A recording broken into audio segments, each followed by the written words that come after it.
on it, and looks like Sunny just don't want to deal with it. However, for FPX, they will go towards the early jungle focus towards Bo. We're not really going towards the likes of the Graves and the Karthus that we were talking about already, but certainly Olaf incredibly strong in the current meta.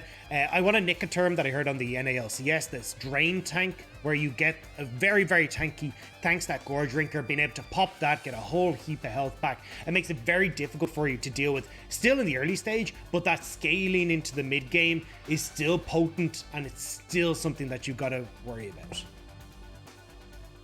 All right, well, we do have the Miss Fortune on the side of FPX, and the Seraphine will be locked in. This is a combo that we've seen a tiny bit before. TT's bot lane played it in the one win that TT have managed to garner for themselves this season so far. Incredibly strong in the team fights, incredibly strong in the 2v2. If you can land that ult combo, it's kind of like Sona MF, honestly. In fact, the ult combo is basically the same, just longer range. Yeah, and basically all you're trying to do here is poke out your opponents. You oftentimes see the Comet come in from the Miss Fortune. You've also got the Comet or the Summonary coming through on the Seraphine as well. And especially against a short-range AD carry like the Aphelios, you're getting hit with like Make It Rains. You're getting hit with the E off the Seraphine, Qs off Seraphine. You're just, your health bar is gone, and you're just like, I hate my lane, I hate my life. So certainly for Huanfeng and on, they're going to be looking to see if they can get these aggressive hooks, see if they can trade, because otherwise you're just going to be whittled down and find a really difficult time to deal with how strong the bottom lane for FPX is going to be. Yeah, and we can see SofM has gone back to an older comfort pick where he wants to be this hard engage tool for the team. That has been one of the struggles for Suning, so maybe this will shore up that weakness. In the meantime, though, they start to focus these bans further in on towards Doinb, banning away his Rumble. Yeah, the Rumble going to be taken off the board. I'm not surprised here. Again, the comfort picks, as you said, for Doinb, but also those very roam heavy mid laners are what are being targeted here by Suning. And I like this. I think especially when you're looking at like how strong this bottom lane is, especially when you hit that level 6, the ability to get that very long range ultimate with the Seraphine can cause a lot of issues for you. And also enabling this Olaf substantially with the ability for Seraphine to speed him up, give him the healing. Like, this is going to be very difficult for Suning's bot lane to deal with. So you just don't want to add in Doinb to that mix as well. I'm very surprised to see an Aurelia ban come through here from FPX as the final ban. I do wonder if that's something Angel's been playing in solo queue or something. I think it might be... Oh, actually, I thought it was going to be an early Gnar pick. Remember what you were talking about with the Aurelia being a nice counter pick to the Gnar? I was thinking that maybe they're going for the blind pick. I was talking about Yasuo before. Yeah, true. Well, Aurelia does the same job, but either way, taken off the board here, and it means that for FPX's side, they can go towards that early Gnar. So, nice job here. It means that again, you've got like some nice slows, a good engage tool, also a top lane that you can look to play around early here as Bo. Depending on what the top lane matchup is, we saw it again in the last game where as if you go towards something like an Ornn or something along these lines, that you can get shoved in early as this Gnar. You can end up going for these early dives, and especially with the amount of raw damage and the amount of slows that comes out from Olaf and Gnar, it can be very difficult to escape from a gank of that potency. You can see Doinb is having a whale of a time on your screen here as they lock him the Viktor in. And you can already see this composition from FPX. They would like to group up. That's a hell of a wombo combo they've got going for themselves if all of these ultimates can align. But we'll go into the win conditions in a moment. Suning, though, looking towards this top lane matchup. Hovering a Wukong, which we've really not seen much of the Wukong this season so far, but it will be locked in. I think this is maybe the first time I've seen Wukong versus Gnar. Yeah, this is something that is very, very strong for Bin, though. The Wukong, you've got the innate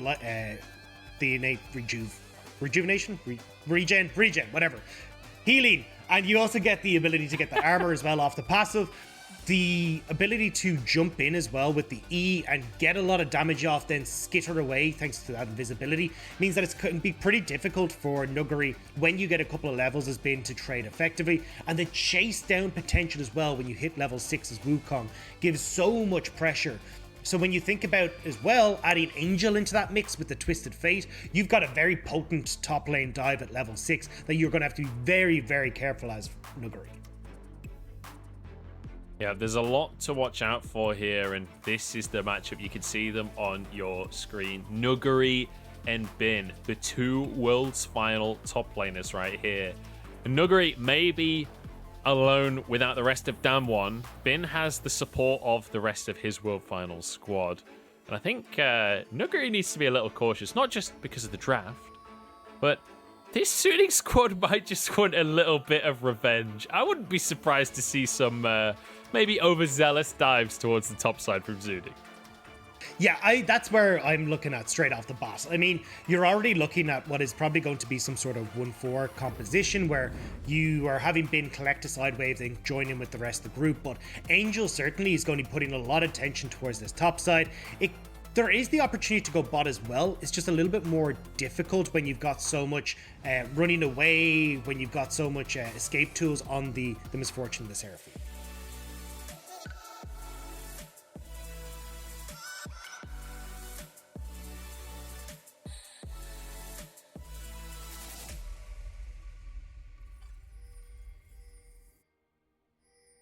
Well, welcome to Summoner's Rift, everybody, as we head into our match of the week. It is FPX versus Suning, and our top laners are a rematch of the World's Final. And I will say, the initial match went the way of Nuguri in the end, but it was exciting. Both teams played towards that top side. With this matchup, you could certainly imagine that happening again. As you rightly say, Angel on this Twisted Fate may well look to try and influence that top side of the map, whereas Doinb, this is not particularly customary of him. He's gone for something that doesn't have that much impact in the very early stages of the game, and quite often is locked into just sitting in the mid lane. Yeah, it's the second time now we've seen Doinb take this Viktor, and it's actually interesting to hear Doinb talk in interviews and stuff about how he considers the mid lane meta changing and going more towards these farm-orientated champions. He mentioned like specifically the Syndras, the Oriannas, the Victors, and how he started to adapt that into his own gameplay, but he's not having the best of times all the time with these champions, so we're still seeing him go towards like the Rises and the Rumbles and these kooky picks that make Doinb Doinb. Play onto Crisp there from On, but it's not going to lead to too much. And just bear in mind that this is a Miss Fortune in the laning phase, which, in case you guys aren't bot lane players, we've not seen it in a little while. It sort of fell out of favor. This is one of the massive priority picks way back in week 1. Miss Fortune has lane priority against most of the AD carries in most lane matchups. You can push the wave so effectively because of that love tap passive. And so Huanfeng and On are going to have to respect this level 2 that Crisp and Lwx are able to get and just zone the enemy bot lane away. The really interesting thing for me looking at this early game is actually the rune choice coming in from Angel. Predator picked up for the Twisted Fate. Now, usually Twisted Fate would go towards the Unsealed Spellbook. Cooldown or Summoner Spell Reduction, fantastic. But also it just gives you both options towards going with the Biscuits, the Minion Dematerializer, but more importantly, Mana Flow Band. Twisted Fate struggles quite a lot with the mana now that he doesn't have the Rod of Ages to give him that mana inherently into his kit. So I want to see now how Angel is going to manage his mana properly in this lane phase, because when you're going this Predator route, you need to, 1, get out of lane to make use of the Predator, but 2, you can't be stuck in these side or in these in this mid lane because you just won't have the mana to keep up with the likes of Doinb, who will have access to the Mana Flow Band. So really importantly, look at this. Huanfeng going for an early recall, buys himself some boots, but he has teleport as the Aphelios here. This is something that we've not really seen much of in the current meta. We've seen teleport AD carries before in the past, usually things like the Ezreal, but interesting that he's bringing that summoner spell to the game, and obviously understanding that he's going to get the wave pushed into him a lot, so having that teleport will help him stay even in the CS department. And I agree. I think that's the big one, but also just health. Like, you can see the start here from him. The boots with the pots gives you a lot of early regen in the lane, plus that Doran shield as well to get that regen. You can TP into lane when you get low. It's about trying to keep yourself topped up and make sure that you're not losing out on too much farm. Now, already you can see this farm is starting to grow for Lwx and Crisp. You're seeing the double comet, how potent that is right now. This is the struggle of this bottom lane against the likes of Lwx and Crisp. Foes found Bin in the river, who was getting a little bit cheeky, trying to see what he could find down in the jungle. Bo won't be able to chase down the monkey for now. He's just going to return to grabbing that Gromp for himself. You did say that Bo was a huge fan of the Gromp, so we finally get to see that matchup happen before us. In the meantime, though, up towards this top side, you mentioned that this Wukong pick for Bin, very much a comfort pick for him. But when it comes to how Gnar and Wukong both operate, there's a very similar role in the game in the way that they kind of want to be in those team fights. And I think that that's mostly what we're going to see here. I mean, we already said Suning 1-4 seems to be the name of the game here. Have Angel off in a side lane, create a bit of pressure, means that Nuguri or Doinb have to deal with it. Cool, let's join in with Bin and on being these big engage tools to set up that fight for Suning.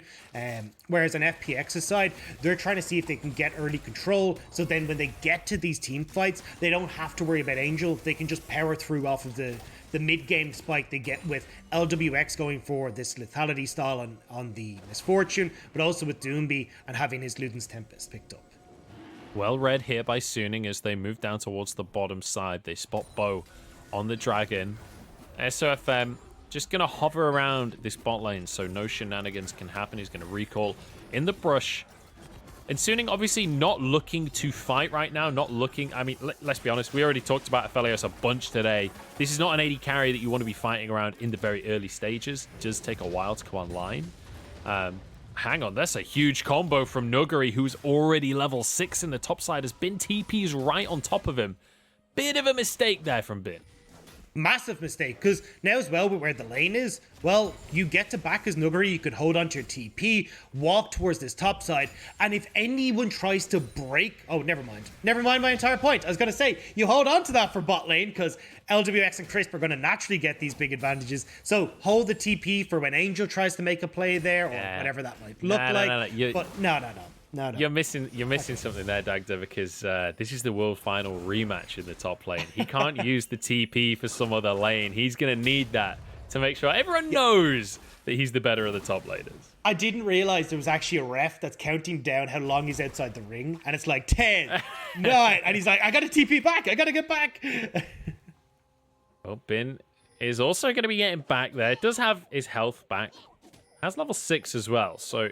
if he finds a window, could try and search for an all-in onto Nuguri when that Gnar is exhausted. But that's the key thing. It's got to be during that exhausted phase for the Gnar, because the Mega Gnar is pretty difficult to deal with when you're in a melee. Yeah, and I mean, look, this is, at least for Bin, you could see he's having a pretty alright time. The wave will be shoved back in here, but overall, he's going to be fine. The big one that I'm trying to keep an eye out for is how Angel is going to start to interact this top lane in favor of Bin, because he's been level 6 for a little bit of time and hasn't really gotten to do a huge amount right now. Has opted in for the Onion Boots of Lucidity that I know Lyric has been a big fan of just for the amount of ability haste you get off them, but he needs to have an impact elsewhere because he can't just stay in this mid lane the whole time. Dragon's going to be started here by Suning.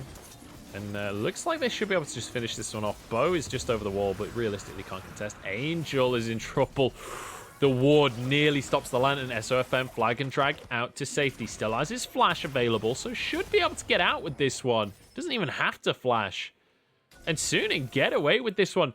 FPX trying to answer. They want to find something, but Huanfeng actually messed up his flag and drag there, so doesn't manage to re-engage. I'm not sure he would have been able to re-engage there anyway. He's just hit 6 now. But now FPX, they look to set up on this bottom side. Bo off in the wings. Whether or not they can go for a dive is a different question, though. And I think they've seen better of it.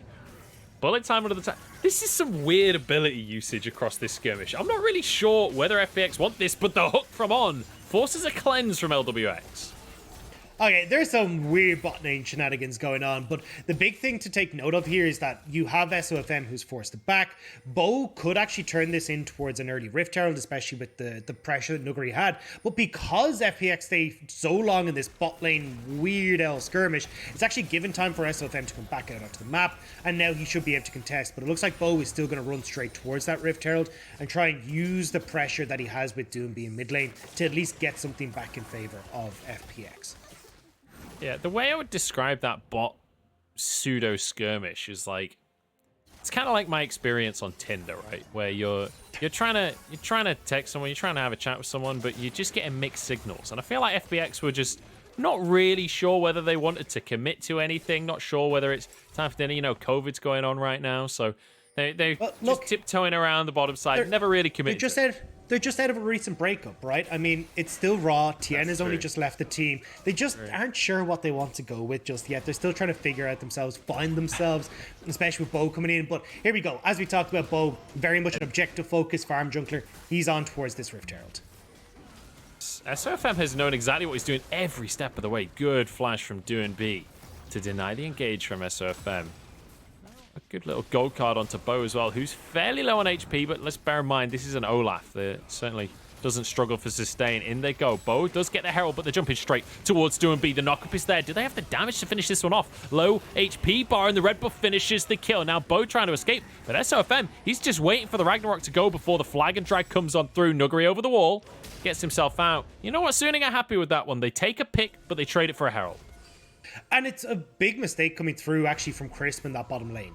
They'd shoved in the bot lane as FPX. They could have moved that support up towards the top lane and actually had the numbers advantage for this play. Instead, though, it's On, who traditionally, when you're Thresh and Aphelios, you don't get to roam from a bottom lane, but he's the one who gets there first. He's the one who's able to follow up on a lot of that damage and set up that kill going over in favor of Sunny.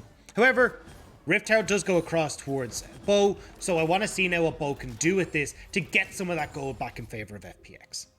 It does feel like right now it's FPX deciding how the game is going to be played and Suning matching them. And here we go, Bin looking for an all-in on the top side there. Commits the Cyclone to Nuguri, who's about to turn into that Mega. They're going to dive. They might look for the dive. I mean, you've got the TP here from Angel if they wanted to, but I don't know. It doesn't. You look can't like dive Mega Gnar, man. It's just there's just no way. That's suicide. I mean, you've got a lot of Mega Gnar, CC no there. less. You have a lot of CC. You've got the knockup from SofM. You've got the gold card coming from Angel.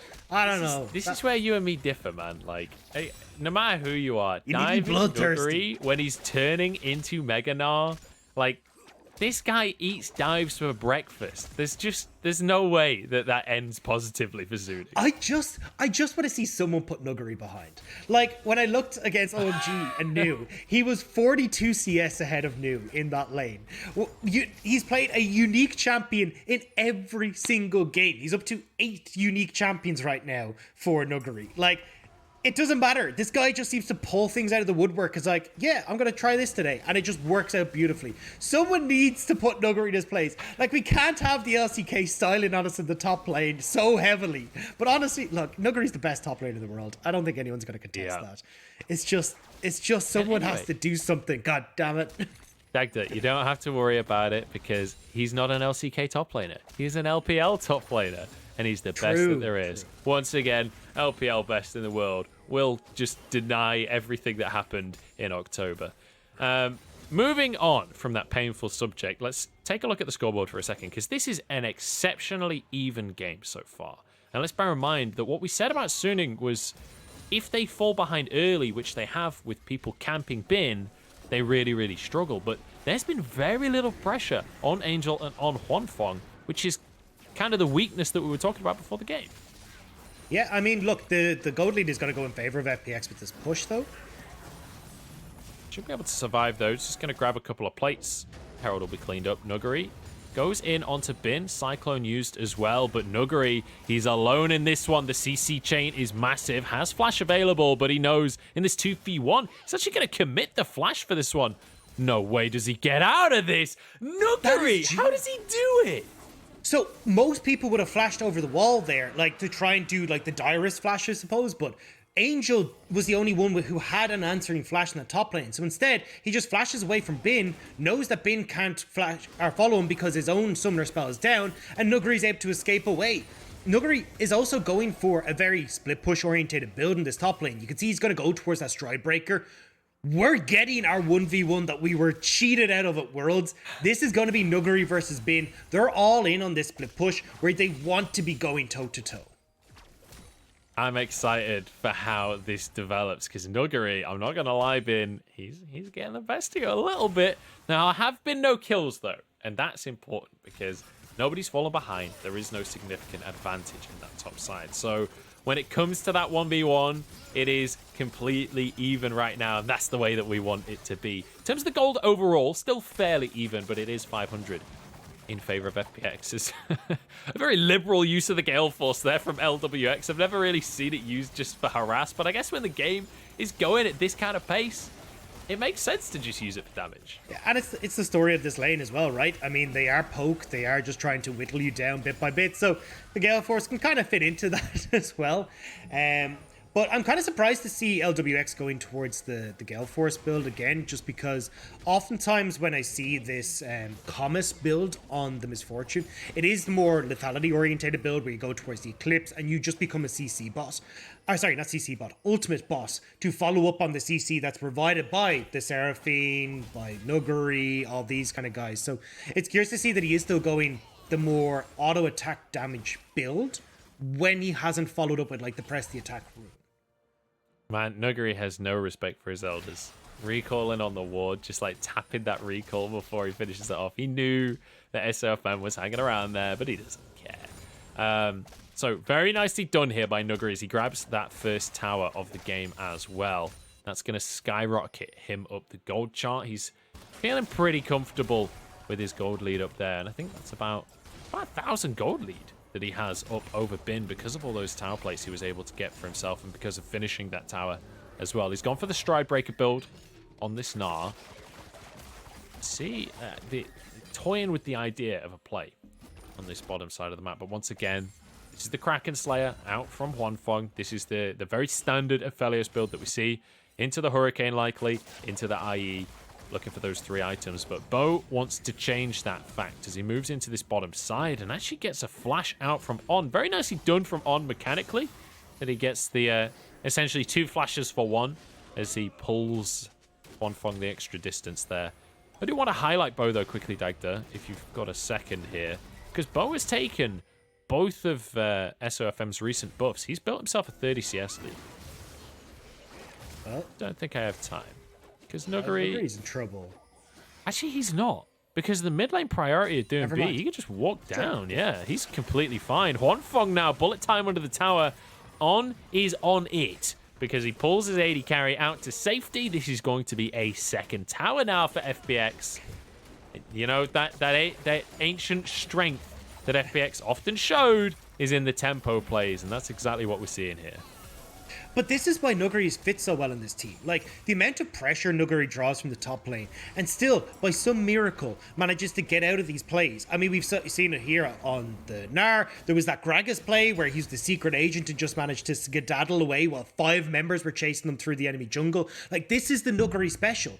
And when you get into this situation where everyone is being drawn top, you can go and make these plays in the bot side. And this is where FPX have been able to get a lot of their leads. On the opposite side for Suning, though, it's kind of more of the same from what has been the steady decline from Suning. They have Angel here who can make these teleport plays. We've seen him make 1 play in the 18 minutes of this game, and it didn't even work out. And now that we have Sword Art off this team, it feels like that early pressure has really just gone from Suning. We don't have SofM linking up with On in the same way that he did with Sword Art, playing towards Bane in that top side. And as a result, when you had Suning ahead in nearly 57% of their games at 50 minutes in summer, they're now never ahead at any point in time. They've just been really set behind. They're 3rd lowest in first blood, they have the lowest first tower rate, they have the lowest herald rate, and they've a lead of 15 in 14% of their games. 1-4, yeah. 14%. It's not a good look, is it? It is not a good look for Suning, and it pains me to say that out loud on broadcast, but there you go, I've said it now. Huanfeng has just lanterned into the enemy team. Forced to flash on that one. On doesn't have his flash available, though. He's taken down. In goes SofM. They're jumping into this fight one by one. SofM trying to buy time as Huanfeng does get 1 kill for himself, but that just is not worth it. It's not worth losing the entire game for the singular kill. Bin does manage to answer at least a little bit, but the Herald's still pushing. This is going to be an inhib, surely. This is an inhib pre-20 minutes. Like, this is absolutely insane. And again, this is just Suning losing it, like not playing to their composition, which is, hey, we want to get out on the map early. We've even opted in towards the Predator and Angel to make these early plays happen. But it's FPX who are making the map plays, the cross map plays, the teleport plays. Like, FPX are the ones being proactive here, which is not what I expected at all. Here we go. So maybe overzealous on this Lantern as the play starts. Good flash from Huanfeng, but yeah, then, I mean, Suning just overcommit here. Yeah, look how spread out you are. I mean, Angel, he gets the Destiny in, but look how far away he is from the play. You're not stronger than FPX in a 5v5 fight because you are about playing side lanes and looking for a pick as Suning. So the fact you're even attempting to do this when FPX are this grouped up death ball is going to be a disaster for you. And don't forget, like, we talked about already how Gore Drinker coming into this meta has enabled Olaf so much more. You give him a Seraphine who's providing CC over the top thanks to her ultimate, who's giving him speed ups, who's slowing down anyone who's chasing. Like, Olaf is enabled so much by Crisp on this Seraphine that he becomes an army unto himself. So when you start to then already have a struggling teamfight composition with a very bolstered up jungler and carries on FPX side, it becomes very, very difficult for Suning to even approach FPX.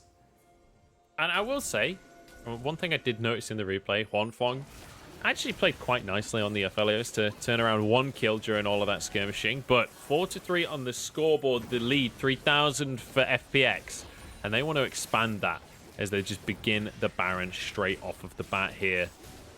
TF used here. Angel just going to regroup with the rest of his team. He's got a gold card, but he's just going to take a laser from Doinb. Baron down to 3,000 as Suning try and encroach on the play, but this is the 5v5 that FPX would love to take. Mega Gnar about to fall off, but so is the Baron. SofM into the pit. It goes for the steal, and he finds it as well. SofM getting away with it once more. Bo has isolated himself from the team, but oh, the ult just out of range on that one.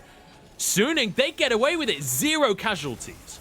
You don't need to risk that as FPX. You just stop the DPS, deal with SofM in the pit, and then you can turn back towards the Baron. But Bo, the new rookie coming in, decides he wants to risk it against SofM, and the veterancy, that experience, comes out on top for Suning. Let's be honest, SofM, he always wins these smite fights. So let's take another look at the setup of Suning. Very intelligently pressure onto this. And there's just nothing you can do here. Pit. Yeah, SofM goes into the pit. As FPX here, you turn onto SofM. Still about 1,500 health there. You can't burst that down as SofM. But instead, look at Bo. He thinks, I've got 1 level advantage. That gives me the smite fight. But one's been found. Hang on. Back to live. And suddenly there's a pick. Nuguri wants a little bit more as well. He has his ultimate available. And he's in Mega Gnar, but fortunately can't quite close the gap. I wish we'd seen the context there. I wish we had seen how that kicked off, but that is a terrifying prospect because with an open inhib in the mid lane, FPX are going to be able to find at very least that. They've got a wave on the bot side as well. I'm actually really curious to look at Nuguri's builds, just because when we traditionally see the Stridebreaker, we think about it as the split side lane split push. However, this is actually really smart. He's gone for the Dead Man's Plate second, so he's getting a huge amount of move speed. The Mythic passive on Stridebreaker is giving him that move speed as well, and it's now giving him the ability to chase down onto Suning. Because one of the big things here is, like, when you've got the disengage coming through from the Thresh, you've got, like, SofM can tank a little bit and then disengage himself using the Flag and Drag. It can be a bit tricky to lock down Suning, but with the sheer amount of move speed that Nuguri has here, he just chases folks down and then has Crisp come in over the back with that long range ultimate we're talking about to set up these fights. It's why I think we saw On get picked off there. It's just how quickly Nuguri can actually close that distance when he's got this build. It's definitely terrifying to go up against a speedy Mega Gnar. Not the kind of situation that Huanfeng wants to find himself in. And you can see a Mikhails has actually been picked up by On just for that specific situation. If Huanfeng is ever caught out by anything, immediately, Mikhails Lantern, get him out of there. On is literally just Huanfeng's hired bodyguard. That's all he is at this point. Suning, though, when we look at this next dragon fight, need to give Huanfeng more time. He needs to get that Infinity Edge completed. So for Suning, I would like to see them instead forego this next dragon. You instead move Angel up towards this top side, try and create these longer lanes, try and get some of these outer turrets down so you can actually enact this 1-4 split push we were talking about. Because otherwise, if you try and contest here, you end up in a 5v5 fight. You're not at your carry's full strength. You're also not at a compositional strength either. And you'll end up losing the dragon and the fight and giving more control to FPX. I do just want to quickly bring up a concept that was talked a lot about a year or two ago, and that's that when we look at where Suning is in the game and what they actually want to achieve in this game, it's getting Huanfeng ahead, right? FPX can't really utilize the super minions that are being pushed in this mid lane. Aphelios has a Kraken Slayer. He can easily clear these super minions. They've kind of accidentally funneled an extra 90 gold in towards this Aphelios every single minion wave. He's going to happily just sit there in the mid lane and clear those up. And it's a concept that a couple of people have talked to, is that I know LS was very prominent for this, and I know Lyric brought this conversation up as well before, is that oftentimes you don't really want to, especially the mid lane inhibitor, take that down early, because you can just give a bunch of extra gold in towards these carries because you get the 90 gold by killing that super creep. Whereas the amount of pressure you can get towards a Baron or towards a Dragon is pretty minimal. So I do agree that in certain situations like this, it may not have been worth it.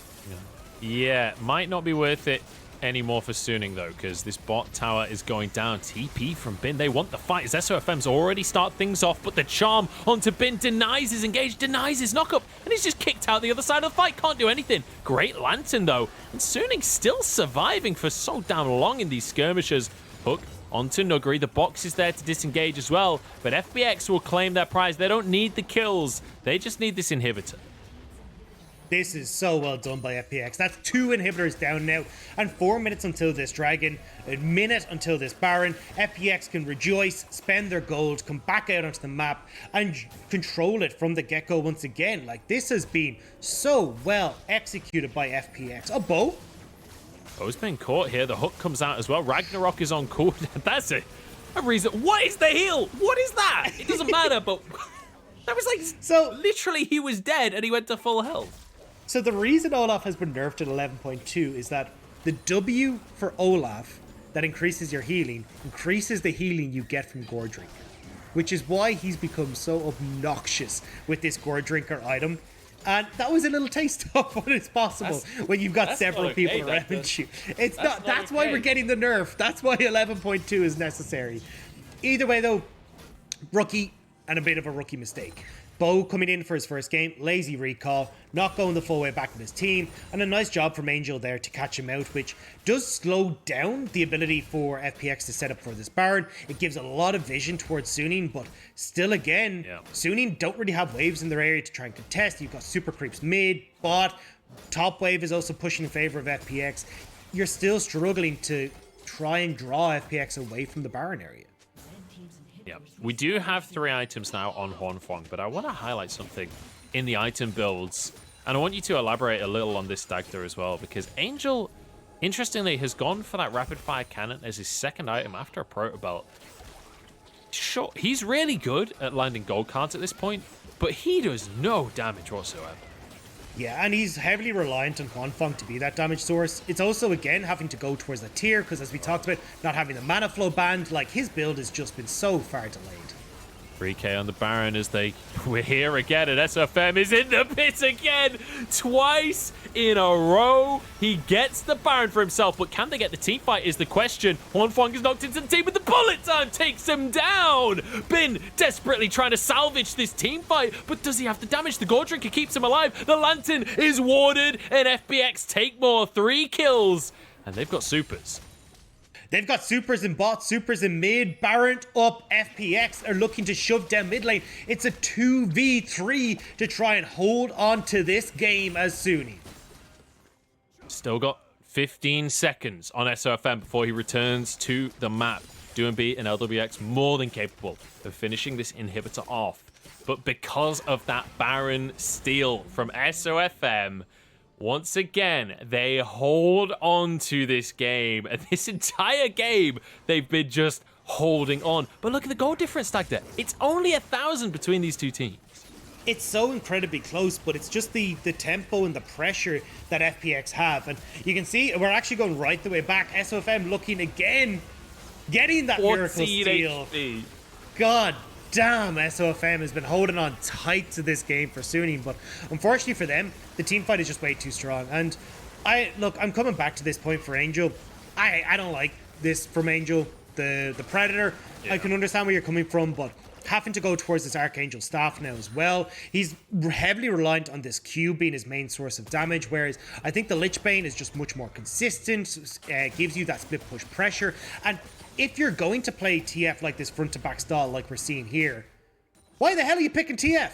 Pick a Syndra, pick an Orianna, pick a team fighter. Like, your whole point as Angel is to be this side lane split push pressure, and you can't do that really without a Lich Bane. So I don't get it. And even the Predator from the get-go, like, he doesn't get out of lane and do anything either. Like, this TF is not working for Angel. Dagda, I'm going to distract you from the TF. We've got 12 seconds until Ocean Soul comes up for FPX, and Bin is on a flank alongside Angel. The ult is going to come out from Angel quite early on this one as the rest of Suning collapse as well. They're going to charge straight into enemy territory. Angel's in trouble, has to use the ult, will slide out. And Bin hasn't been spotted. If Bin has no flash though, and there is a ward in the bush, it's still going to be tough for him to get in here and get on towards FPX. They've now spotted him, and you can see that FPX have started to retreat.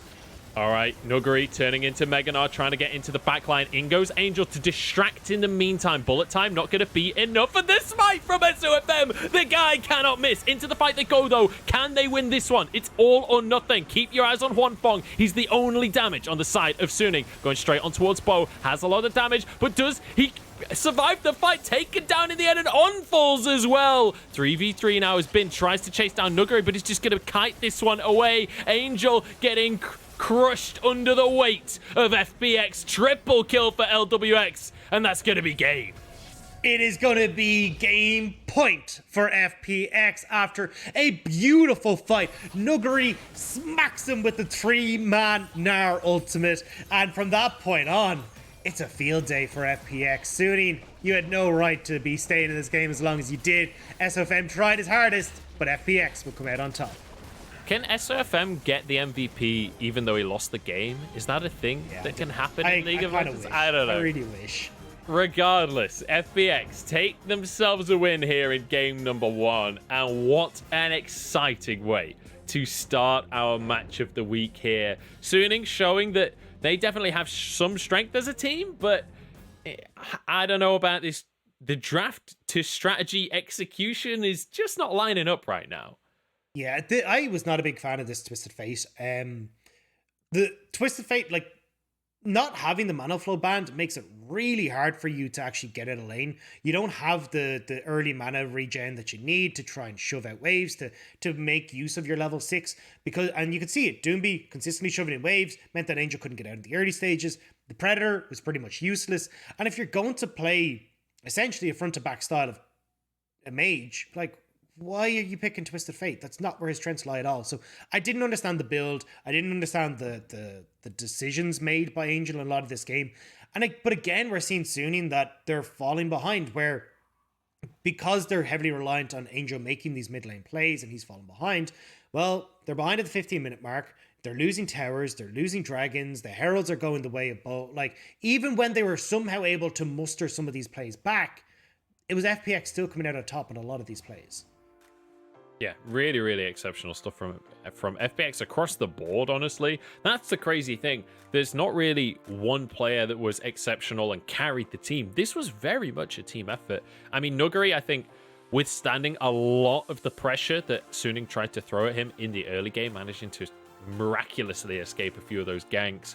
But across those team fights, it was all about the ult combos coming out, and that is very much a team effort. Yeah, I mean, look, the gold had stayed relatively even throughout the game, but you could just see FPX understood where their composition was strongest and forcing Suning into so many uncomfortable situations where they had to try and take these fights. They didn't have the lane pressure that we talked about to unlock, or at least give Angel some pressure on the side lane, so then your forces FPX to deal with it. Then you can make the pick work, then make the 5v4 happen. It just... yeah. Curious decisions from Suning for a large portion of that game. And the only reason they managed to hold on as long as they did, and the gold stayed as even as they did, was SofM. SofM and its smites were amazing. Yeah. And if you'd actually been able to do it where Suning were in control and they were the ones with the smites, this could have been a very different game. It's just heartbreaking to see when a struggling Suning are already struggling. SofM really is something to behold, isn't he? And I have to say, on the opposite side of that jungle matchup as well, Bo... his Olaf performance in terms of getting the CS lead and controlling the map, beautiful. His smites, leaving something to be desired. So maybe a little working on to be done there. But with that said, we're going to jump into a break. We're going to be back, though, with game number 2 of our match of the week.